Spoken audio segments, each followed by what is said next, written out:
Oke, hari ini kita bakal bedah sesuatu yang fenomenal banget. Ini bukan sekedar cerita tentang seorang YouTuber ya, tapi ini adalah resep rahasia dari seorang ahli strategi digital yang super jenius. Kita akan urai perjalanan Mr. Beast dari eksperimennya di kamar tidur sampai dia berhasil membangun sebuah kerajaan bisnis. Biar kita kebayang sebesar apa dampaknya, kita mulai dari angka ini, lebih dari 250 juta pelanggan. Ini bukan cuma angka loh, coba deh bayangin, itu audiens yang besarnya setara dengan populasi beberapa negara kalau digabungin. Sebuah pencapaian yang luar biasa banget di era digital sekarang ini. Jadi, pertanyaan besarnya, gimana ceritanya seorang remaja dari kota kecil bisa sampai ada di puncak panggung dunia? Jawabannya, ini bukan soal hoki-hokian. Ini adalah kisah tentang strategi, kegigihan yang nggak ada habisnya, dan pemahaman yang dalam banget soal cara kerja internet. Yuk kita puter waktu sedikit.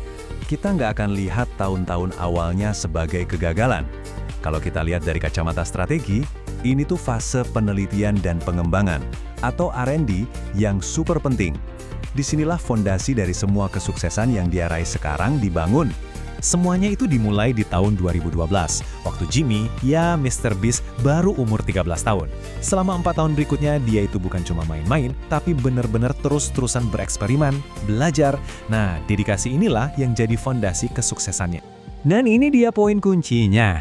Dari awal banget, tujuannya itu udah sangat strategis. Dia mau ngehack algoritma YouTube. Dia nggak bikin video asal-asalan loh. Dia itu kayak lagi riset pasar secara live buat ngerti apa sih yang penonton di seluruh dunia ini bener-bener mau tonton. Kutipan ini nunjukin banget perjuangannya. Ini bukti kalau sukses itu nggak instan, nggak datang dalam semalam. Ada proses panjang yang isinya data, uji coba, dan kegagalan juga.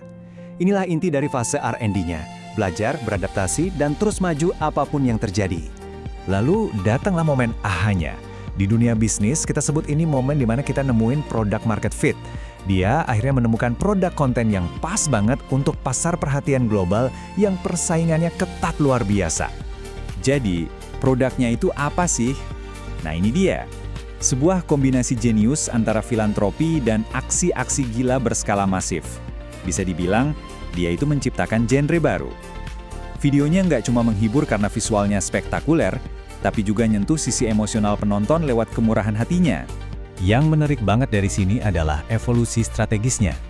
Dari yang tadinya cuma bikin kompilasi game, sesuatu yang ribuan kreator lain juga bikin, dia belok tajam ke format yang benar-benar unik dan susah banget buat ditiru.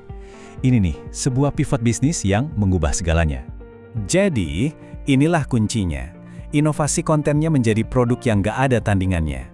Di ekonomi perhatian zaman sekarang, di mana semua orang rebutan waktu kita, walau sekian detik, Mr. Beast berhasil menciptakan sesuatu yang bikin orang berhenti nge-scroll, nonton, dan bahkan membagikannya.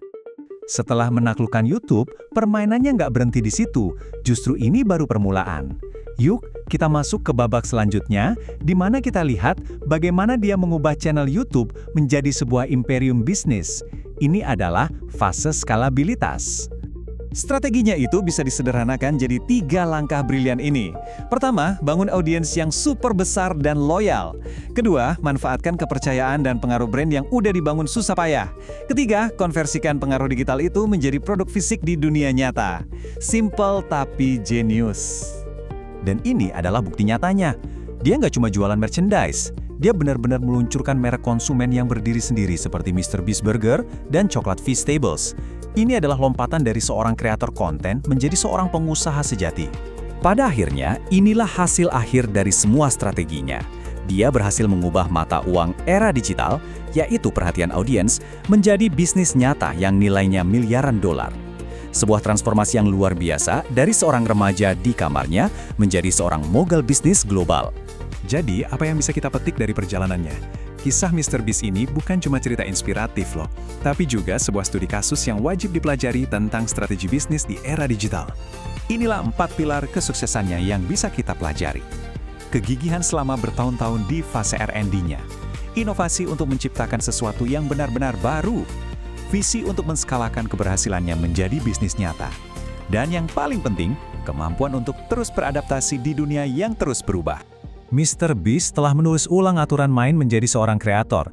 Ini jadi bikin kita mikir, setelah filantropi ekstrim, formula viral apalagi yang berikutnya? Strategi apa yang akan melahirkan fenomena baru dan mendefinisikan kreator generasi mendatang? Nah, itulah pertanyaan bernilai miliaran dolar untuk kita pikirkan.